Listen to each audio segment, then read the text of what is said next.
Baik pemirsa, ini kemudian situs judi online Sultan Menang yang akhirnya mengungkap tabir adanya kemudian perlindungan yang diberikan dari ex pegawai Kominfo kepada situs-situs judi online, termasuk ternyata ada 2.000 situs judi online lain yang kemudian ditemukan dalam patroli siber. Tapi yang menarik, kenapa kemudian situs Sultan Menang ini yang hadir di persidangan dan dibahas begitu mendalam?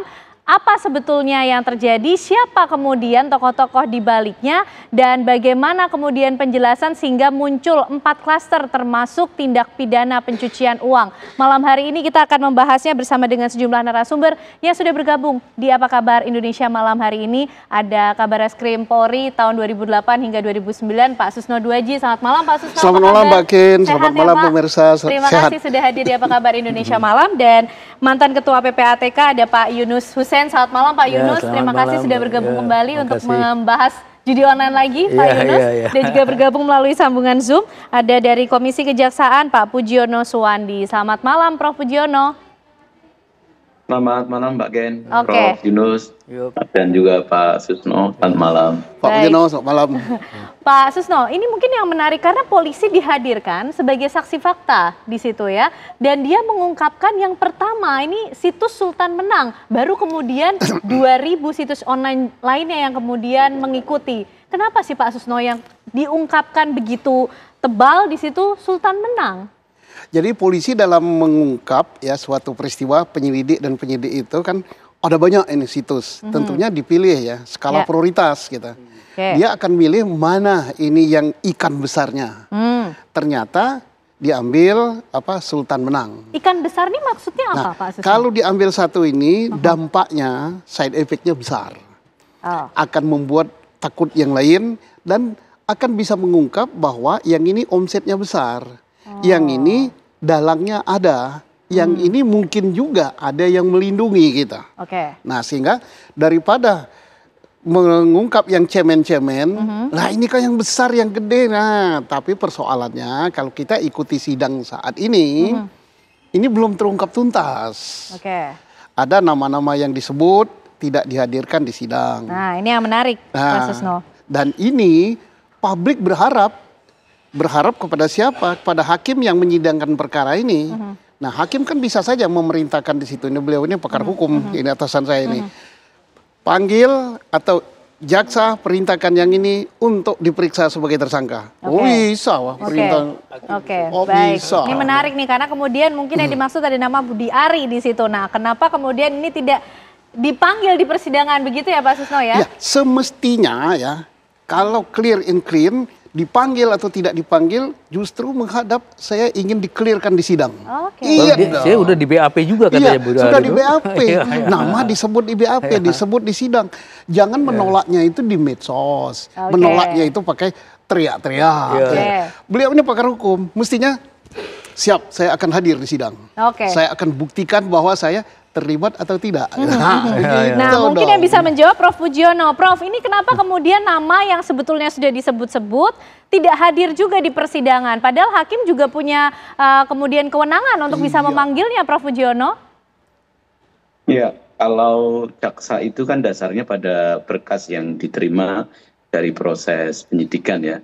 Dan kemudian setelah dinyatakan lengkap P21, jaksa berikut kemudian saksi maupun kemudian terdakwa, tersangka dulu ya, itu kemudian dilimpahkan ke pengadilan untuk kemudian jadi terdakwa. Nah, kita melihat dari berkas yang dilimpahkan itu ada 26 terdakwa yang kemudian dipisah-pisah menjadi 7 berkas. Dari 7 berkas itu 4 yang terkait dengan TPPU dan 3 yang terkait dengan Undang-Undang ITE kan.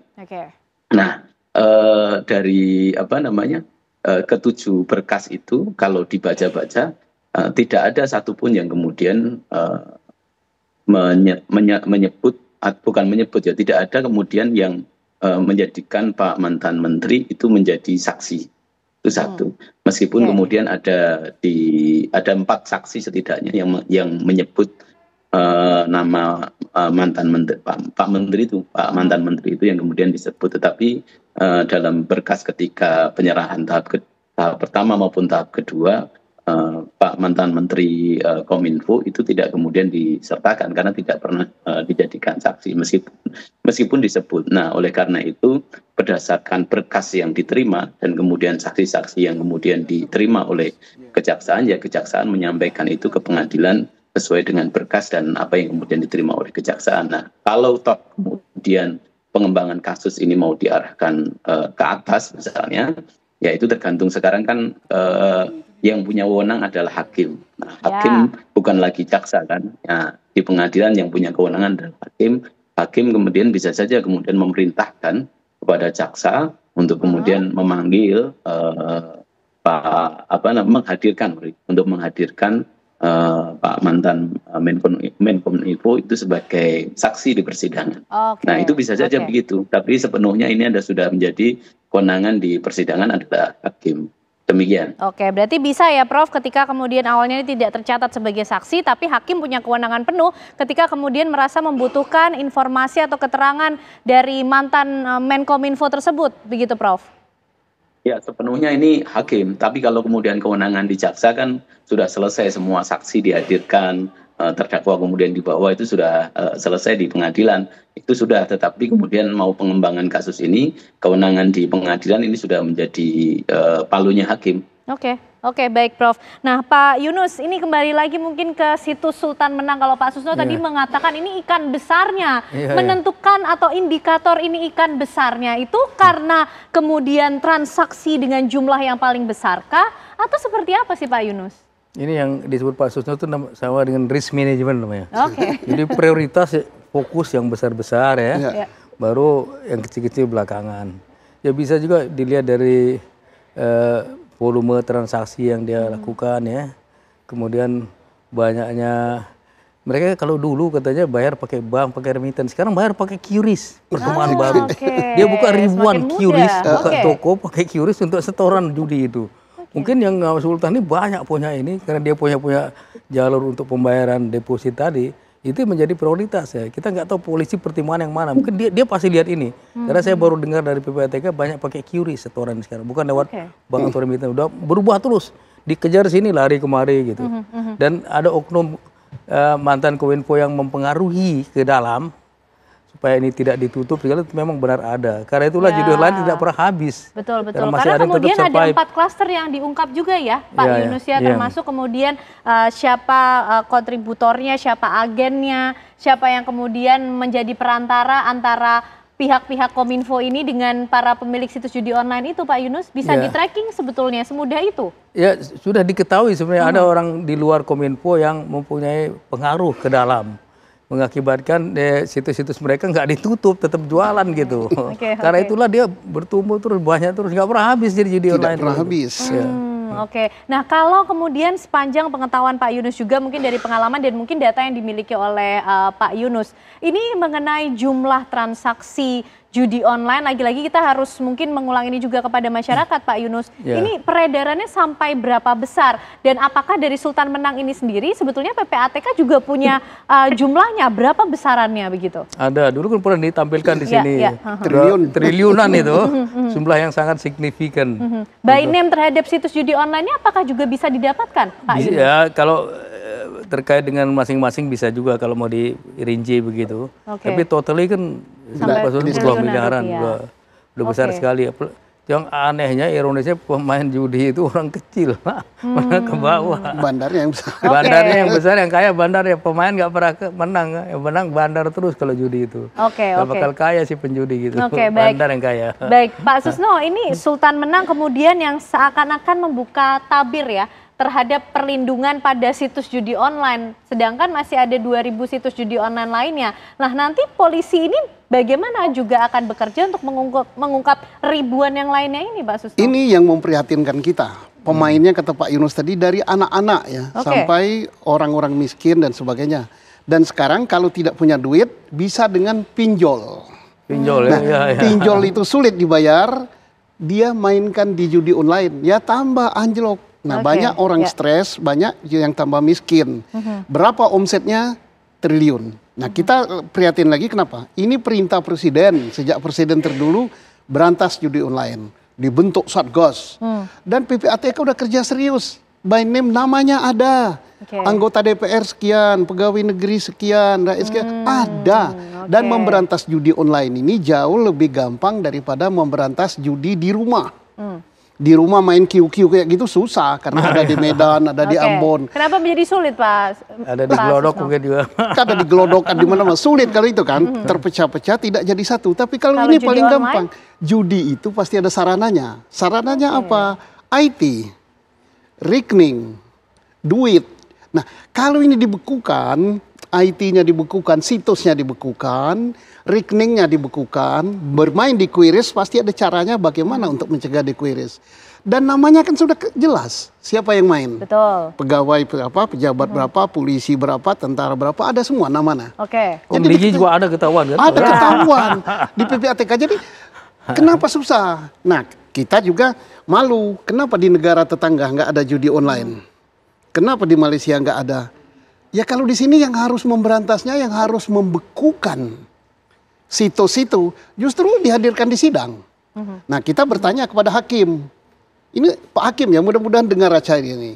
Nama itu sudah disebut dan dikatakan oleh beliau tadi bahwa jaksa sudah selesai. Yes, tetapi jangan hanya berpedoman pada berkas. Keterangan yang benar, keterangan saksi itu bukan yang diberikan di kantor polisi. Apa yang diungkap di depan sidang. Itu yang mengikat. Ini yang mengikat. Jadi jangan misalnya hakim, waduh ini di berkas nggak ada. Lalu ini menerima saja begitu. Ini pura-pura bodoh, pur-pur-but. Baik. Prof. Pujiono, seperti apa nih? Justru yang penting kemudian kesaksian yang dihadirkan di persidangan, Prof. Itu yang mengikat. Itu yang mengikat. Hakim ya. Pak Pujiono hakim ya. Akomodasi Hakim, bukan jaksa. Hakimnya ini nggak boleh diam. Ini pesan dari Pak Susno, gimana Prof? Iya, inilah pentingnya kemudian kita ke depan itu mengakomodasi integrated criminal justice system.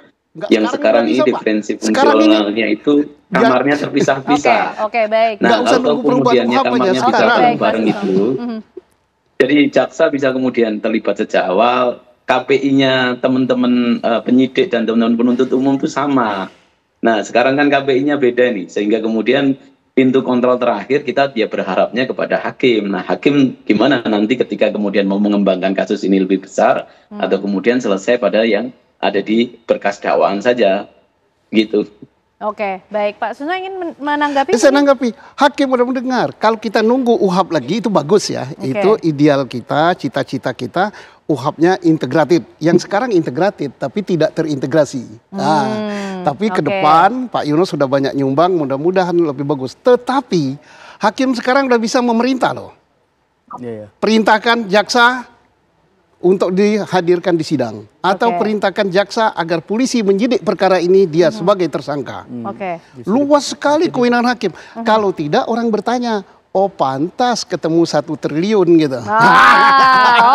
Baik. Nampaknya Komjak juga perlu concern mengenai ini ya Prof. Karena kemudian ini kontrolnya hakim pada akhirnya yang punya kewenangan penuh untuk menghadirkan siapa-siapa saja kemudian yang sempat disebut di persidangan, begitu kan? Nah kemudian kita juga akan bicara mengenai pemblokiran situs judi online sendiri. Masing-masing punya peran lah ya. PPATK bisa melakukan tracking kemudian by name siapa-siapa saja, uang ini mengalir kemana. Kepolisian juga bisa melakukan patroli siber untuk menemukan situs-situs judi online tersebut. Nah, tapi kemudian bocor nih di Kominfo. Nah, bagaimana kemudian mengintegrasikan, mensinergikan masing-masing perannya? Usai jeda pemirsa, kami akan hadirkan perbincangannya untuk Anda.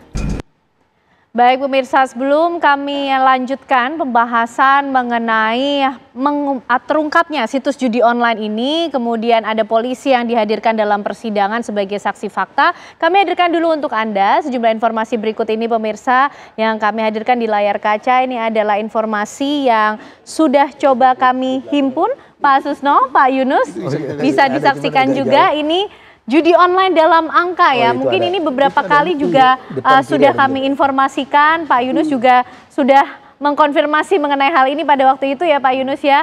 Transaksi dari 2023 hingga Maret 2024 ini bahkan mencapai 600 triliun rupiah. Begitu ya Pak Susno, Pak Yunus ya. Ini jejak elektronik yang tidak terbantahkan. Tidak terbantahkan, bahkan di Januari sampai Maret 2024 ada 100 triliun rupiah dan ada 5.364 rekening yang diblokir oleh pemerintah RI berkaitan dengan kasus judi online. Pokoknya kalau nuruti PPATK, data itu A1. Data karena itu A1 lah data sudah. elektronik, rekeningnya siapa, yang bermain siapa, berapa kali transaksi. Sudah jelas semua tertera di situ ya Pak Susno. Tinggal sekarang mau apa enggak. Nah, berbicara mau atau tidak, ini menjadi penting karena pada Juli 2023 sampai Mei 2024 ada 1.904.246 situs yang diblokir. Tapi nampaknya juga tidak langsung mematikan kasus judi online tersebut di Indonesia. Ada yang diblokir mati, ada yang setengah mati, ada yang tidak diblokir. Nah, itu dia. Ada yang setengah mati, kemudian ada yang tidak diblokir. Artinya kan pertanyaannya pengawasannya seperti apa? Karena ada 32,2 juta pemain yang teridentifikasi. PPATK pasti juga punya data mengenai hal ini ya Pak Yunus ya. Bahkan mungkin yang bermain itu profesinya, backgroundnya apa saja, begitu kan? Bisa terbaca ya Pak Yunus ya? Baik.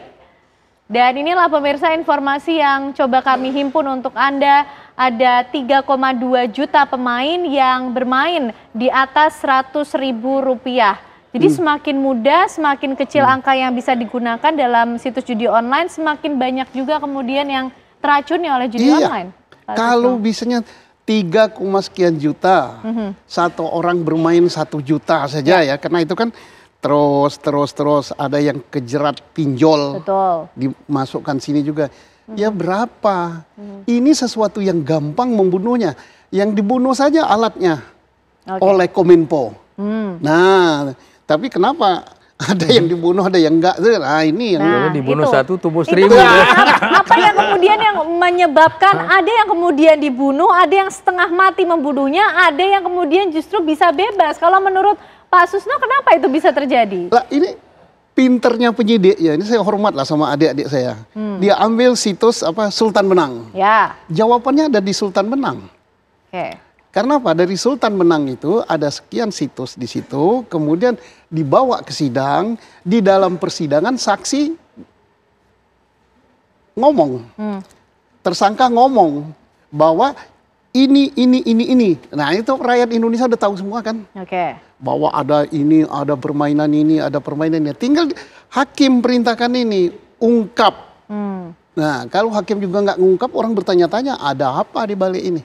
Nah, sekarang bola di tangan hakim. Ada apa atau ada siapa di balik ini gitu Pak Susno? Bola di tangan hakim sekarang. Makanya perlu diungkap siapa yang berpengaruh kepada Komdigi sehingga Komdigi tidak memblok sebagian itu sehingga mereka tutup berkembang. Ada orang luar yang cukup berpengaruh yang membuat itu tidak diblokir. Nah kalau menurut Pak Yunus ini bocornya di mana sih Pak? Karena kalau menurut data kan PPATK sebetulnya punya semua datanya. Polisi juga bisa melakukan perannya kan Pak Susno, melakukan patroli siber, ditemukan terbukti 2.000 lebih situs judi online. Ini missnya di mana Pak Yunus sehingga kok masih banyak situs judi online yang bisa melenggang, kemudian banyak korban begitu? Ya karena tadi ada oknum yang bermain ya. Walaupun dia sudah jadi orang luar, tapi dia masih ada pengaruh ke dalam. Kok bisa Pak Yunus? Ya karena hubungan-hubungan khusus, mungkin ada sesajen-sesajen khusus juga ya. Sehingga pengaruhnya masih ada, sehingga mereka bisa mempengaruhi supaya ini tidak ditutup misalnya ya. Makanya kan nggak semua ditutup.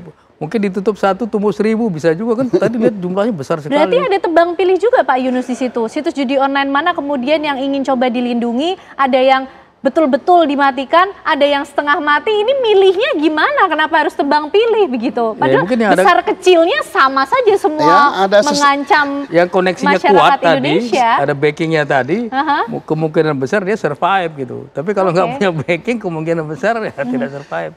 Itu salah satu kemungkinan ya. Baik.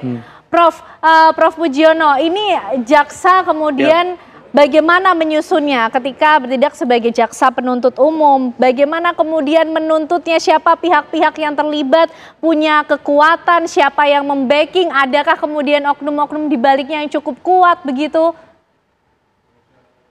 Kalau kita lihat ya dalam sejarah bangsa kita itu, dulu kita pernah punya podcast dan SDSP. Itu legal, bukan ilegal. Dan ya artinya kan Forecast SDSP itu kan pelindung terhadap pelindung pada kebijakan pemerintah. Nah sekarang yang ilegal itu pelindung dibalik tentu kewenangan yang dimiliki oleh pejabat yang kemudian punya kewenangan di situ, pejabat pemerintah.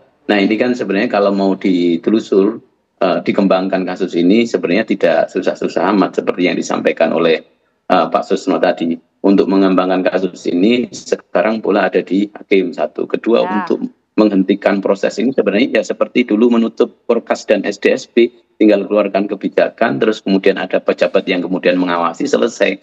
Nah hanya problemnya kan kemudian ini yang mengawasi yang tidak serius. Presiden sudah kemudian memerintahkan stop judi online dan segala macam, berantas judi online dan segala macam. Tapi kemudian kan ada rupiah, ada dolar dan segala macam yang bermain di situ sehingga pejabatnya kan tetap kemudian atau pegawai yang kemudian berurusan di situ kan yang kemudian tergoda. Nah, yang di dalam berkas kalau kita lihat itu semuanya sudah kemudian diserahkan ke pengadilan oleh jaksa. Nah, tinggal kemudian nanti ketika mau pembacaan tuntutan kita berharap nanti teman-teman jaksa pembetul terhadap tujuan dari penegakan hukum ini dan pembetul terhadap maunya presiden bahwa judi online ini harus kemudian diberantas karena racun betul kan.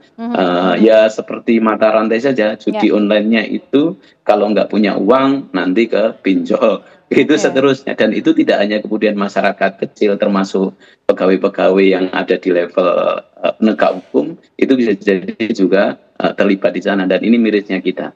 Demikian. Baik, Pak Susno, sekarang kalau kita bicara mengenai Kominfo lah ya pada saat itu ya, mengenai kasus ini kemudian bergulir dari situs judi online itu. Tadi juga disebut ini yang bocor atau yang kurang nih sebetulnya kan pengawasannya terhadap situs judi online.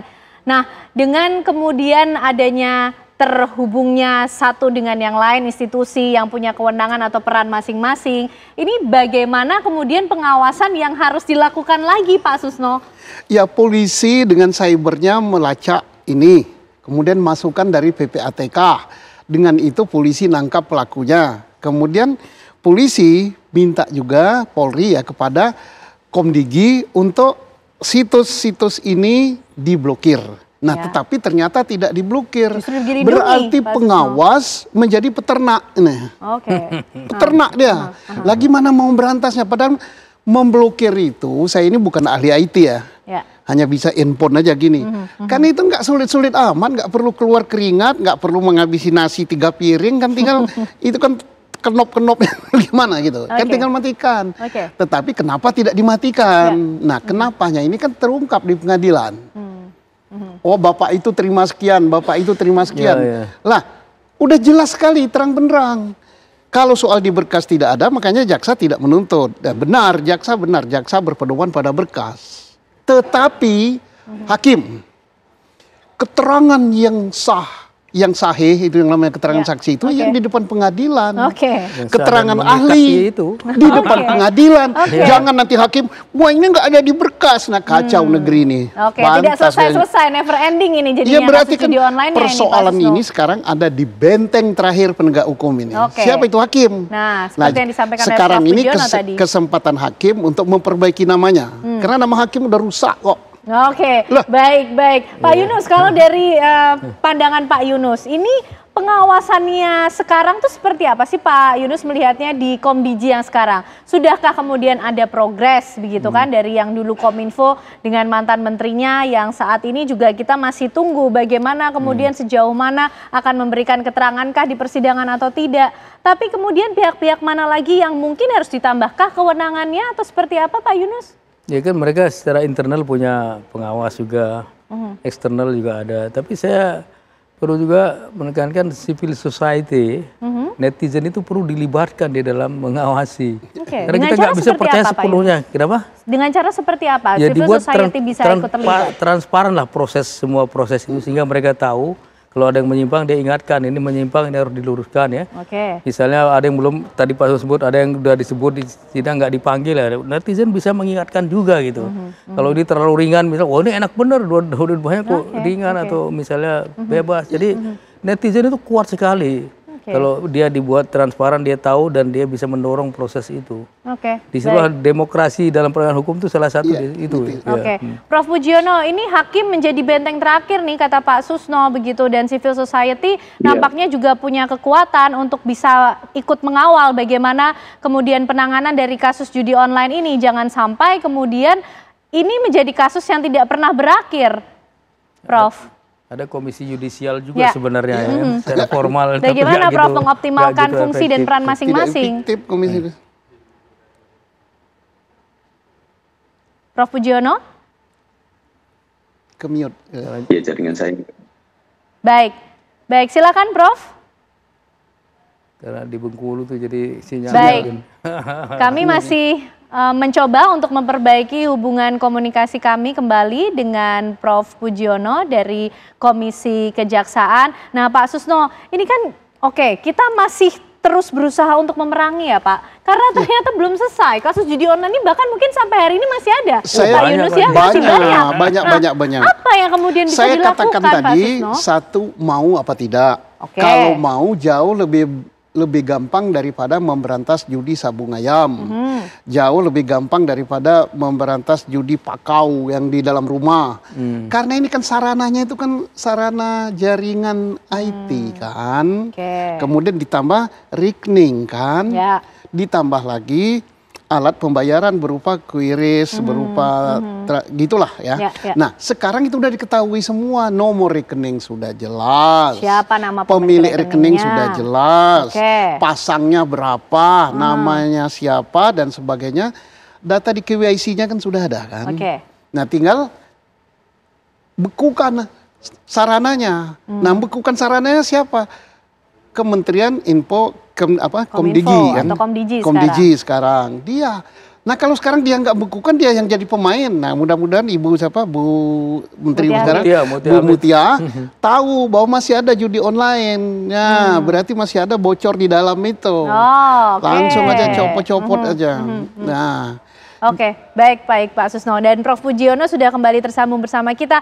Prof. Pujiono, tadi lagi-lagi kemudian diingatkan oleh Pak Susno, hakim menjadi benteng terakhir ini di persidangan. Kesaksian-kesaksian, keterangan di persidangan itu justru yang mengikat. Nampaknya kita juga masih penasaran. Ada kemudian nama-nama, sebut saja mantan Menteri Kominfo yang ikut disebut-sebut, tapi sampai sekarang kita belum mendengar keterangannya, Prof. Jangan sampai kemudian ini hilang saja tanpa keterangan yang jelas, karena publik juga menantikan. Publik juga bisa ikut mengawal, Prof, mengenai hal ini. Partai netizen. Ya, pertama tadi disampaikan oleh Pak Yunus, no viral, no justice ya. Tapi saya percaya kok pada hati nurani, khususnya hakim-hakim kita, masih ada hakim-hakim yang cukup baik, cukup kompeten, dan itu banyak jumlahnya. Dan kita berharap juga hakim yang menangani kasus ini memiliki panggilan nurani yang cukup kuat, sehingga kasus ini bisa terbuka terang. Tapi yang jauh lebih penting adalah di Kementerian Komdigi sekarang, ya mau apa tidak, untuk kemudian jangan sampai penegakan hukum itu menjadi solusi. Kita berharap bahwa proses pencegahan yang itu harus kemudian jadi alat untuk kemudian menjadi obat utama, bahwa ya blokir lah, pekerjaannya itu tidak terlalu sulit kok, bahwa data-data yang dari cyber kepolisian, juga data-data dari OJK, PPATK itu bisa kemudian jadi referensi, khususnya dari kepolisian, untuk kemudian situs-situs yang terafiliasi atau yang langsung terkait dengan judi online diblokir. Itu sudah selesai semuanya. Tapi sekali lagi, ini tinggal kemauan kita semuanya.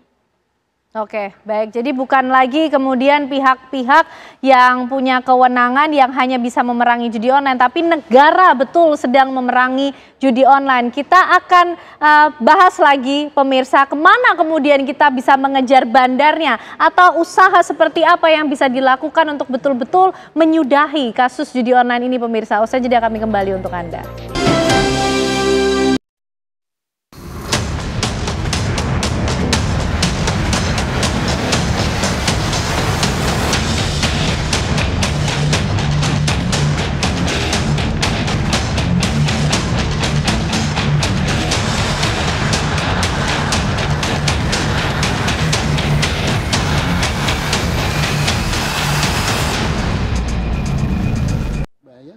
Baik pemirsa, kembali kita akan lanjutkan pembahasan kita. Nampaknya judi online tidak hanya menjadi sekedar PR ataupun tantangan yang dihadapi sejumlah pihak, tapi negara betul-betul harus hadir memerangi judi online ini. Pak Yunus, artinya apakah perlu sampai memburu kemana bandarnya atau justru kuncinya tidak di situ, Pak Yunus? Kan tadi ada pemain ya yang cukup banyak, itu dia banyak dalam negeri. Bandar juga ada, tapi yang saya dengar bandar itu banyaknya di luar. Karena sudah menyangkut jurisdiksi negara lain, tingkat kesulitannya lebih susah. Karena jurisdiksi berbeda, jadi perlu mutual legal assistance, meminta bantuan penegak hukum di sana. Dan belum tentu juga hasilnya sesuai dengan yang kita harapkan. Makan waktu juga, ya ada makan biaya. Dua-duanya perlu digarap ya, perlu. Teman tingkat kesulitan lebih tinggi kalau di luar, karena jurisdiksi penyidik kepolisian itu lebih terbatas. Minta tolong negara lain penegak hukum sana. Jika kerjasama di dalam harus mutlak untuk Artinya kalau kemudian memburu bandarnya ini kan tingkat kesulitannya mungkin cukup tinggi ya? Ya. Nah, yang bisa kita mulai dulu, dilakukan dari dalam negeri sendiri dulu, Pak Yunus, apa kemudian? Ya mungkin ada pencegahan buat masyarakat yang main-main. Sebenarnya penjudi pun bisa dipidana kan Pak Susno, kan 303 atau itu bisa.